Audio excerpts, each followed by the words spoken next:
मित्रों, मैंने स्त्री मनोविज्ञान पर कई कहानियां लिखी हैं। नारी व्यक्तित्व के सकारात्मक और नकारात्मक पक्षों को बड़ी शिद्दत से उभारने की कोशिश की है, लेकिन किसी भी कोण से स्त्री से संबंधित मेरी कहानियों को स्त्री विमर्श से नहीं जोड़ा जाना चाहिए। आज मैं जिस कहानी का वाचन करने जा रहा हूं, उसमें स्त्री मनोविज्ञान के नकारात्मक पहलुओं पर प्रकाश डाला गया है, जो यथार्थपरक है, अनुभवजन्य है। ऐसी स्त्री पात्र प्रायः हमारे अवलोकन में आती हैं। आप इसे कतई अन्यथा न लें। इस कहानी का शीर्षक है पुअर लेनिन, हिटलर को डिनर पर बुलाओ। पुअर लेनिन, हिटलर को डिनर पर बुलाओ।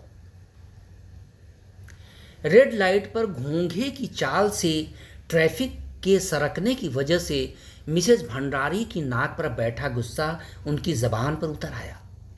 ट्रैफिक पुलिस को चुन चुन कर गालियां देते हुए वह बुरी तरह स्टीयरिंग पर अपने हाथ पटक रही थी। जैसे ही इंजन बंद कर उन्होंने बाहर का सूरत हाल लेना चाहा, उनका मोबाइल बज उठा। वह वापस सीट पर बैठती हुई भन्ना उठी, किस हरामी के पिल्ले ने। बहरहाल फोन उनके पति का था, जो यह जानना चाह रहे थे कि आखिर उनके वापस घर लौटने में और कितना समय लगेगा। मिसेज भंडारी ट्रैफिक पुलिस के बजाय अपने पति पर ही भौंक उठी। हाँ, सेमिनार से घंटे भर पहले ही छूट चुकी हूँ। अब यहाँ मंडी हाउस की रेड लाइट पर आधे घंटे से मर रही हूँ। ट्रैफिक खुलते ही घर पहुँचूंगी। अब बार बार फोन करके मुझे टार्चर मत करो। जैसे ही उन्होंने मोबाइल बंद किया और कुछ मिनट बेचैनी में गुजारे, वैसे ही दोबारा रिंग बजने लगी। लेकिन तब तक ट्रैफिक खुल चुकी थी, इसलिए उन्होंने एक हाथ से गियर और दूसरे हाथ से स्टीयरिंग संभालते हुए कंधे और सिर के बीच मोबाइल को दबा दिया। हेलो। उधर से अपने पति मिस्टर आरके की आवाज़ दोबारा सुनकर उन्होंने बड़ी बेचैनी से अपनी नाक भौं सिकोड़ी। आपको अभी घर आने की ज़रूरत नहीं है। जोशी जी का अभी अभी फ़ोन आया था। कह रहे थे कि मिसेज भंडारी इतनी जल्दी घर कैसे चली गई। शायद आपका मोबाइल स्विच ऑफ जा रहा था, इसलिए उनसे आपकी बातचीत नहीं हो सकी। बहरहाल मंडी हाउस में पत्रकार आपका इंतज़ार कर रहे हैं। क्या जोशी जी ने बताया नहीं कि सेमिनार के बाद आपको प्रेस कॉन्फ्रेंस में भी शिरकत करनी है? उनके द्वारा दिया गया आदेशात्मक निर्देश मिसेज भंडारी को अच्छा नहीं लगा। उनकी बात खत्म होने से पहले ही मिसेज भंडारी ने मोबाइल बंद कर दिया और अपनी कार को एमजी रोड पर हवा से बात करने के लिए उड़ा दिया। उन्हें लग रहा था कि अगर वह प्रेस कॉन्फ्रेंस में शामिल न हो सकी तो न जाने क्या गजब हो जाएगा। वह मन ही मन कोहली साहब को कोसती जा रही थी। आखिर उन्होंने मुझे बताया क्यों नहीं कि सेमिनार के बाद प्रेस कॉन्फ्रेंस भी ऑर्गेनाइज किया जा रहा है? शायद ईर्ष्यावश ही उन्होंने मुझे नहीं बताया होगा। कोहली को तो बस अखबारों में अपना ही नाम सुर्खियों में पढ़ने की आदत पड़ी हुई है। मिसेज भंडारी के नाम और शक्ल तक से उन्हें नफरत है। तभी तो वह मंच पर खड़े होने के बाद उनकी हर बात को निगेटिव लॉजिक से काटने की कोशिश कर रहे थे। लिहाजा उनकी लॉजिक पर तो विरले ही लोगों ने ताली बजाई। हाँ, कुछ एक मर्दों के साथ साथ वर्मा जी उनकी हाँ में हाँ मिलाते जा रहे थे। चमचागिरी की भी कोई हद होती है। बड़े चले हैं नारी वंश पर सेमिनार ऑर्गेनाइज करने, टुच्चे साले मर्द कुत्ते कहीं के। प्रेस हॉल में कदम रखते हुए मिसेज भंडारी ने बड़ी मुश्किल से अपने तमतमाए चेहरे पर बनावटी मुस्कुराहट बिखेरी। सामने कोहली जी उनसे प्रेस कॉन्फ्रेंस के लिए तैयार देख आश्चर्य में गोते लगा रहे थे, जबकि मैडम ने चुटकी ली। कोई बात नहीं कोहली साहब, आपके नाम के नीचे अगर मेरा भी नाम आ जाए और आपकी फ़ोटो के साथ एक कोने में मेरी भी फ़ोटो छप जाए तो आपको कोई एतराज़ तो नहीं होगा? कोहली मिसेज भंडारी का कटाक्ष नहीं पचा सके। मिसेज भंडारी, आप ऐसा कैसे सोच सकती हैं कि मैं आपको नज़रअंदाज कर रहा हूँ? मैं भले ही औरत नहीं हूँ, पर औरतों के हक और उनके मुद्दों की मैं जितनी तरफदारी करता हूँ उतना इस देश का कोई मर्द नहीं कर सकता। कोहली की बात अधूरी रह गई क्योंकि जोशी जी बीच में ही टपक पड़े थे। मिसेज भंडारी, कहाँ चली गई थी आप? आपका मोबाइल भी स्विच ऑफ जा रहा था। अगर आरके का नंबर नहीं मिला होता तो बेशक आपके सभी किए कराए पर पानी फिर जाता। जानती हैं, आपके जाने के बाद यहाँ सबकी जुबान पर बस आपका नाम था। वाह, औरतों की आज़ादी की हिमाकत में आपकी कही गई हर बात पर चर्चाओं का बाजार गर्म था। सारे पत्रकार तो आपको ढूंढ रहे थे। मैंने उन्हें बताया कि आप किसी ज़रूरी काम से बाहर गई हुई हैं, बस आती ही होंगी। खैर, आप आ गई हैं तो कॉन्फ्रेंस हॉल में तशरीफ़ लाइए। जोशी जी के आमंत्रण पर मिसेज भंडारी कोहली साहब की बात अनसुनी करते हुए कॉन्फ्रेंस हॉल में मुखातिब हुई, जबकि कोहली के चेहरे पर अपराध बोध के साथ साथ हवाइयाँ साफ उड़ती नजर आ रही थी। हाल में तो सारा माजरा ही अलग था। स्टेज पर सारे कैमरों का मुंह मिसेस भंडारी की ओर था। सेमिनार के बाकी वक्ता एक दूसरे का मुंह ताक रहे थे। कोहली साहब मन ही मन भुनभुनाते जा रहे थे, it's all a one man show. आइंदा मिसेस भंडारी को टोटली अवॉइड कर दूंगा। नारी चेतना न्यास में हर तरह से फिसड्डी रहने वाले कामरेड यादव के लिए यह अच्छा मौका था। उन्होंने धीरे से कोहली साहब के कंधे पर हाथ रखते हुए कुछ फुसफुसा कर कहा और दोनों ही पत्रकारों की आंखें बचाकर बाहर खिसक लिए। किसी ने उन्हें जाते हुए देख कटाक्ष किया, जाओ जाओ, यहाँ जिसकी तूती बोल रही है वही रहेगा। कोहली ने बार बार अपना सिर घुमाकर उस शख्स को ढूंढने की कोशिश की जो उनके खिलाफ ऐसे फितरे कस रहा था। बाहर पार्क में यादव और कोहली मिसेस भंडारी की निजी जिंदगी की बखिया उधेड़ने और उनके विरुद्ध बवंडर उठाने के लिए अपनी निर्माणाधीन टीम को बहुमत में लाने की चेष्टा कर रहे थे। यकीनन कोई 4-5 आदमी भी जो न्यास के ही सदस्य थे और मिसेस भंडारी को किन्हीं कारणों से नापसंद करते थे, उनके पीछे पीछे आ गए। वे उनकी टीम में शामिल होने के लिए उनकी हाँ में हाँ मिलाते हुए उनके वफादार पिट्ठू होने की जी तोड़ कोशिश में लगे हुए थे। कोहली ने गुलमोहर के तने से अपनी पीठ सटाते हुए अपनी आंखें यादव जी समेत सभी के चेहरे पर टिका दी।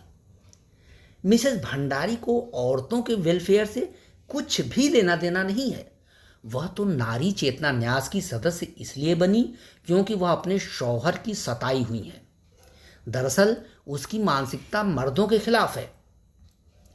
कामरेड यादव ने चुटकी ली, अरे कोहली साहब, वो अपनी पति की सताई हुई नहीं है, बल्कि उसका पति उसका सताया हुआ है। अब तुम्हें क्या बताऊं, उसके बदमिजाज रवैये के चलते उसके बेटे बेटियों ने भी उससे हमेशा के लिए अपना पल्ला झाड़ दिया है। शर्मा जी तो कह रहे थे कि वह अपने पति के खिलाफ तलाकनामा भी फाइल कर चुकी हैं। कुछ ही महीने में दोनों अलग होने वाले हैं। शर्मा जी का नाम आते ही कोहली की आंखों में शरारत तिरने लगी। अच्छा, अब समझा कि शर्मा उसका हमदर्द बना उसके आगे पीछे क्यों मंडराता रहता है, क्योंकि तलाक के बाद वही उसका खैर ख्वाह बनने वाला है। अरे साहब, इस पूरे कारनामे के पीछे शर्मा का ही हथकंडा काम कर रहा है। उसी वाहियात आदमी ने तो पहले मिसेस भंडारी और आरके के बीच नफरत की दीवार खड़ी की, फिर उनके बीच मनमुटाव यहाँ तक बढ़ा दिया कि मिसेस भंडारी आरके को अपना पूर्व जन्म का दुश्मन मानने लगी हैं और उसे यानी शर्मा को इस जन्म का अपना वफादार फरिश्ता।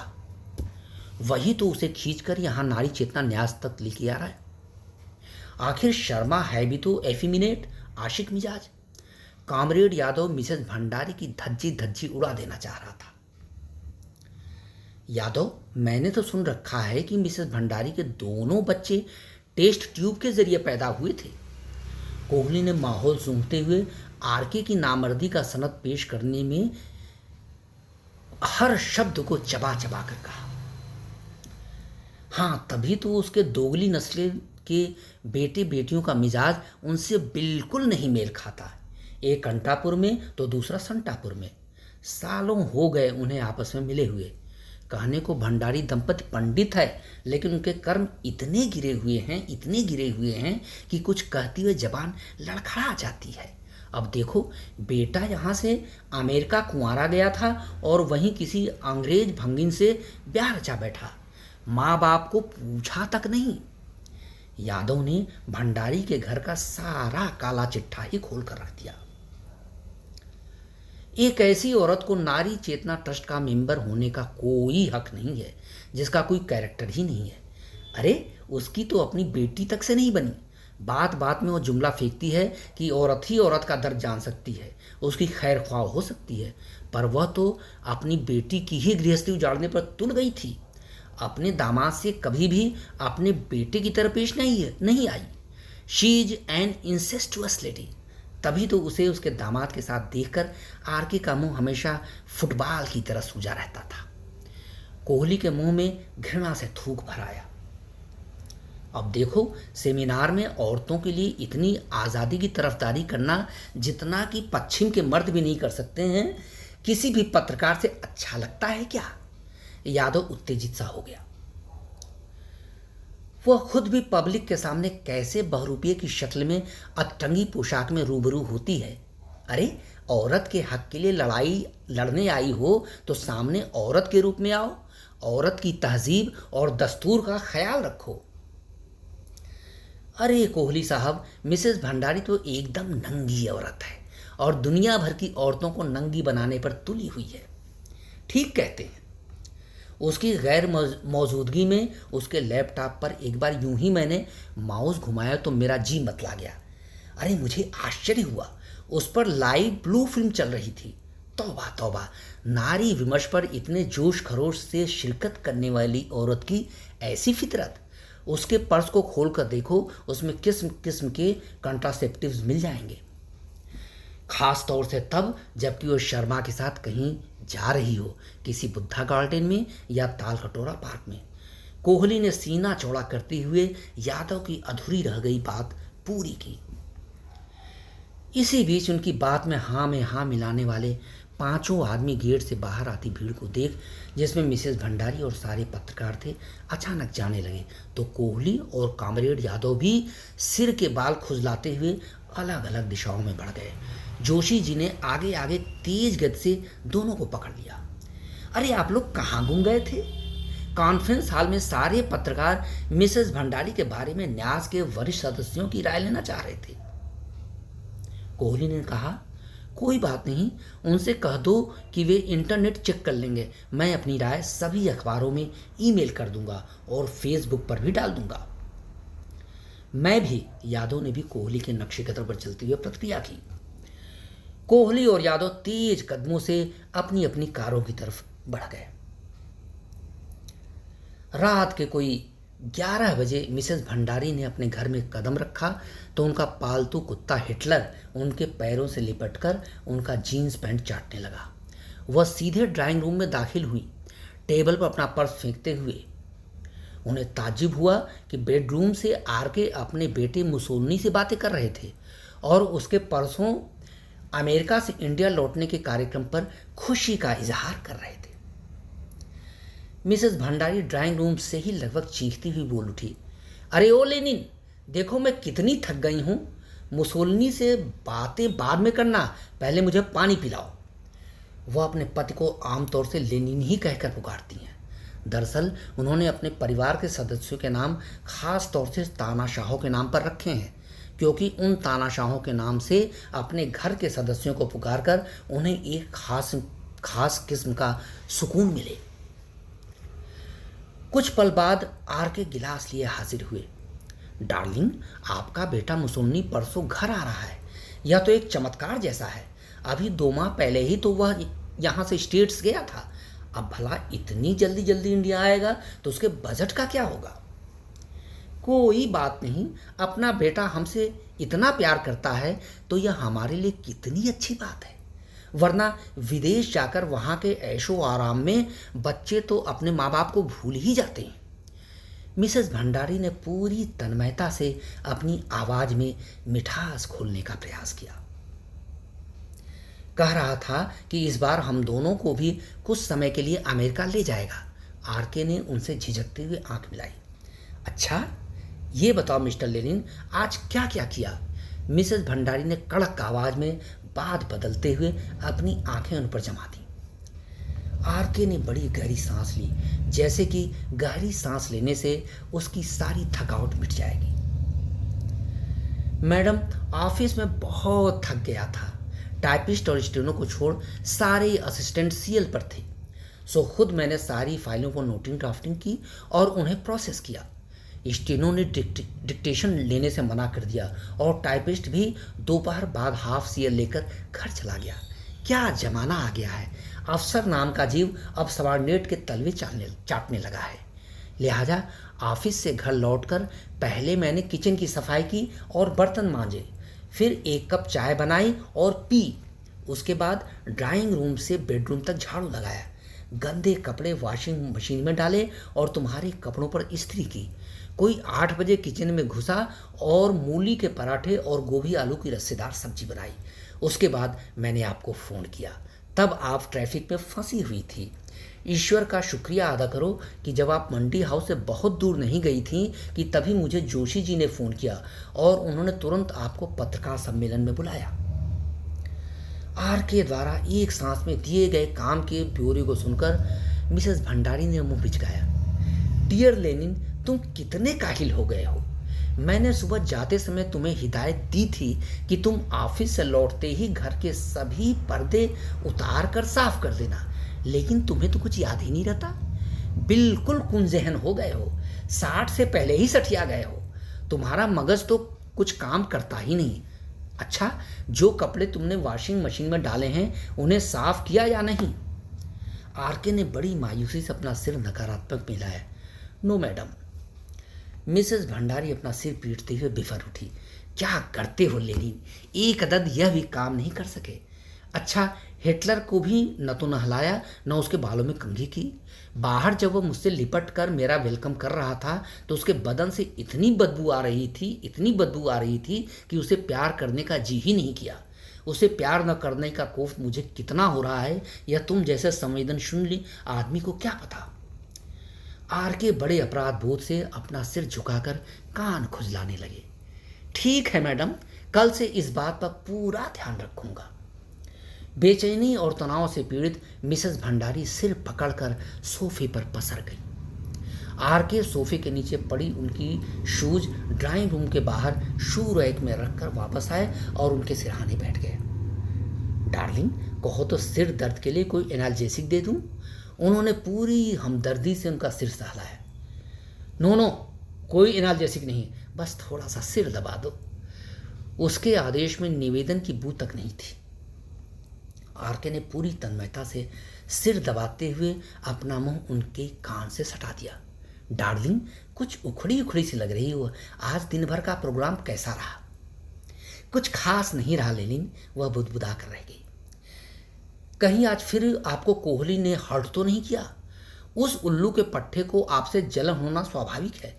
आखिर आप हिंदुस्तानी नारी की एक नायाब मिसाल जो ठहरी। देश भर को बस आपकी तरह होना चाहिए। जब आप मंच पर औरतों के मुद्दों पर बोलना शुरू करती हो तो अच्छों के होश उड़ जाते हैं। आपके डायनेमिक आचार विचार के तो हम भी बेहद कायल हैं। भगवान ने आपको औरतों की किस्मत का कायाकल्प करने के लिए ही इस धरती पर भेजा है। मिसेस भंडारी ने अपने भाव शून्य चेहरे के साथ करवट बदली। कामरेड यादव और कोहली दोनों के पागल होने में अब ज्यादा दिन नहीं लगेंगे। कोहली को तो अपना सारा तिगड़म लगाकर मुझे नीचा दिखाने में ही मजा आता है। पता नहीं वह किस मिट्टी का बना है। और यादव, अरे वो साला तो उसका एक नंबर का चमचा है। मुझे लगता है कि पिछले जन्म में वह कोहली की वाइफ रहा होगा। वो शिखंडी का बच्चा कोहली की खुशामद करके नारी चेतना न्यास के बैनर तले अपनी तूती बुलवाने के लिए किसी भी हद तक गिर सकता है। आरके के नथुने गुस्से में फड़फड़ाने लगे। किसी दिन आप मुझे उनके पास ले चलो। उन हरामियों को ऐसा सबक सिखाऊंगा कि उन्हें छठी का दूध याद आ जाएगा। मैं अपनी देवी जैसी बीवी की तौहीनी करने वालों को पल भर के लिए बर्दाश्त नहीं कर सकता। मिसेस भंडारी फिस से हंस पड़ी। पुअर लेनिन, तुमसे एक छोटी सी गृहस्थी तो संभलती नहीं, उन बेशऊर ढीठ साथियों को कैसे सबक सिखाओगे? आरके का चेहरा एकदम से उतर गया। उन्हें मिसेस भंडारी से ऐसी प्रतिक्रिया की आशा नहीं थी, क्योंकि वह लगातार उनकी चंपी मालिश कर रहे थे। कुछ मिनट सन्नाटा पसरा रहा, फिर वह अचानक बोल उठे, डार्लिंग, हाथ मुंह धो लो तो खाना लगा दूं। उन्होंने उनकी खुशामदी लहजे में बदन छुआ। इसी बीच वह बड़ी तत्परता से बाथरूम में तौलिया, सोप केस, हेयर ऑयल आदि रखाए। फिर वह डाइनिंग टेबल पर खाना लगाकर काफ़ी देर तक तसल्ली से इंतजार करते रहे। बड़ी देर बाद मिसेस भंडारी सोफे से उठी और बाथरूम में घुस गईं। कोई आधे घंटे तक बाथरूम में ही रहीं। जब वह आई तो आरके ने उनके आगे आहिस्ता से खाने की थाली सरका दी। उन्हें शांत बैठा देख वह बोल उठे, आज ज़्यादा कुछ तो नहीं बना सका। क्या बनाया, क्या नहीं बनाया, इस बारे में तो मैं कुछ पूछ ही नहीं रही हूँ। वह चिड़चिड़ा उठी तो आरके चेहरे पर से खुशामदी मुस्कुराहट की लकीरें मिटने का नाम नहीं ले रही थी। वो झोंझिया उठी, डाइनिंग टेबल का गुलदस्ता कहाँ खा गए? लेनिन, तुम्हें तो पता ही है कि जब तक डाइनिंग टेबल पर खरीदने से गुलदस्ता न सजाया गया हो, मैं खाने का एक कौर तक मुंह में नहीं डाल सकती। आरके हड़बड़ा उठे, अरे हाँ, गुलदस्ता धोकर आंगन में ही छोड़ दिया। बहरहाल उनके द्वारा टेबल पर गुलदस्ता रखे जाने के बाद भी जब मिसेस भंडारी ने खाने को हाथ नहीं लगाया तो वह कुछ याद करती हुए बोल उठे, ओह, हिटलर को तो खाने पर बुलाना ही भूल गया। वो बेतहाशा चीख उठी, पुअर लेनिन, तुम्हारे पत्थर दिल में जानवरों के लिए जरा सा भी दर्द नहीं है। बेचारा हिटलर कहीं भूखों न मर जाए। हिटलर को तत्काल डिनर पर बुलाओ। हिटलर का नाम लेने से पहले ही वह दुम हिलाता हुआ सामने अपनी उपस्थिति दर्ज करा रहा था।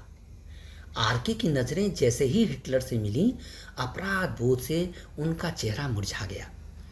सॉरी यार, अब सठिया रहा हूं ना। अरे तुम तो जवान हो, जब मुझसे कोई चूक हो तो मुझे याद दिला दिया करो। हिटलर ने अपनी आंखें मिचमिचाई जैसे कि उसे सब कुछ समझ में आ गया हो। मिसेस भंडारी से रहा नहीं गया। स्टूपिड लेनिन, हिटलर तुमसे कहीं ज़्यादा समझदार है। आखिर तुम ऑफिस में अपने सबॉर्डिनेट से किस तरह पेश आती होगी? आरके खामोश रहे। उन्होंने कभी मिसेस भंडारी से जबान ज़दगी की ही नहीं। लिहाजा डिनर के बाद हिटलर बरामदे में चला गया, जबकि आरके पीछे किचन गार्डन में आकर टहलने लगे। बेडरूम से मिसेस भंडारी के खांसने की आवाज़ बार बार आ रही थी। आरके को अच्छी तरह एहसास हो रहा था कि मिसेस भंडारी को नींद क्यों नहीं आ रही है। वह उन्हें बेड पर बुलाने के लिए तब तक खांसती रहेंगी जब तक कि वह वहाँ चले नहीं जाएंगे। पर आरके का मन जुगुप्सा से भरा हुआ था। कुछ भी करने का जी नहीं कर रहा था। वह तो ड्राइंग रूम में ही सोने का मन बना रहे थे, लेकिन जब मिसेस भंडारी डांटने के अंदाज में खांसने लगी तो आरके के मन में डर समाने लगा। वह खुद से ही भुनभुनाने लगे, बहादुर लेनिन, बच्चू अब तेरी खैर नहीं, जंग लड़ने के लिए तैयार हो जा। वह एक झटके से लाइट बुझाते हुए बेडरूम में घुस गए। बेड की चरर मरर उनके भीतर की बूढ़ी होती हड्डियों की चरमराहट बयां कर रही थी। तीसरे दिन आरके के चेहरे पर सारी रात जगने की थकान के निशान साफ नजर आ रहे थे। मिसेस भंडारी अमेरिका से आई अपनी बहू मार्गरेट थैचर के साथ सुबह से ही ड्राइंग रूम में बैठी निहायत ज़रूरी गपशप कर रही थी। आरके घर घर चल रही वॉशिंग मशीन में धुलते हुए कपड़ों की निगरानी करते हुए बार बार किचन से आ जा रहे थे। मुसोलिनी के दोनों बच्चे, बेटा हाउंड और बेटी टाइग्रेस, आरके की पीठ पर उछल उछल कर उनसे पिटकुनियाँ घुमाने के लिए जिद कर रहे थे। आरके बार बार दोनों को तसल्ली देते जा रहे थे, अभी ज़रूरी काम से फारिग हो जाऊं तो तुम दोनों को अपने कंधे पर बैठाकर सारे बाजार की सैर करा दूंगा। तभी ड्राइंग रूम से मिसेस भंडारी की तड़क आवाज़ से आरके स्तब्ध हो गए।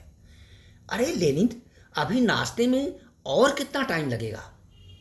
बस मैडम, आप डाइनिंग रूम में तशरीफ़ लाइए, मैं नाश्ता लगाने जा रहा हूँ। कुछ देर बाद डाइनिंग रूम शोरगुल से भर गया। मुसोलिनी बार बार आरके से डाइनिंग टेबल पर बैठकर खाना खाने के लिए आग्रह कर रहा था। डैड, आप भी साथ आ जाओ ना।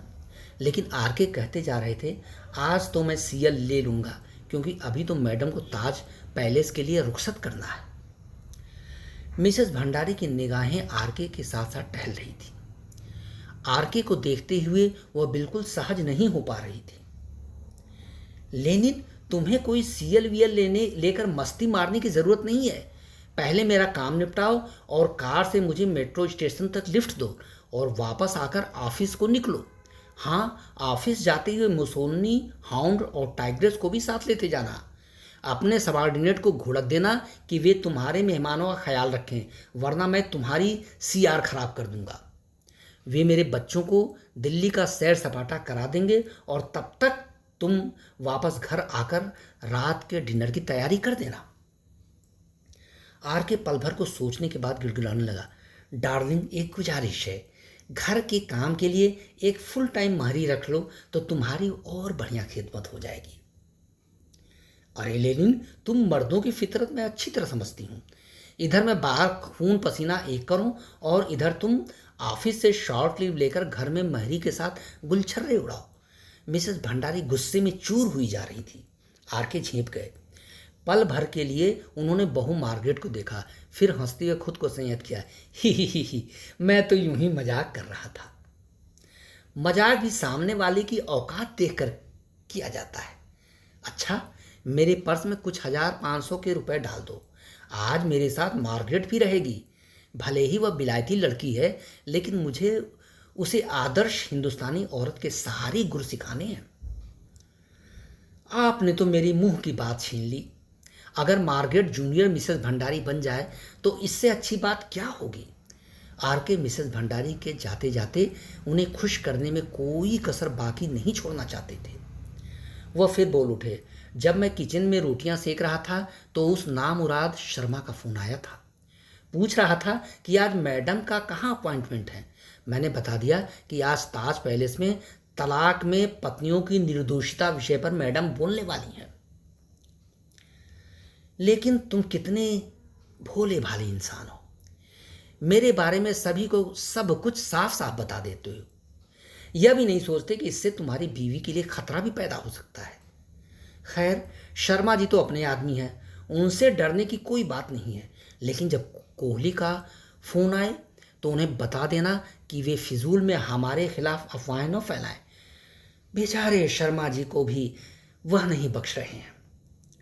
डार्लिंग, अब क्या कहें, दुनिया कितनी बुरी है।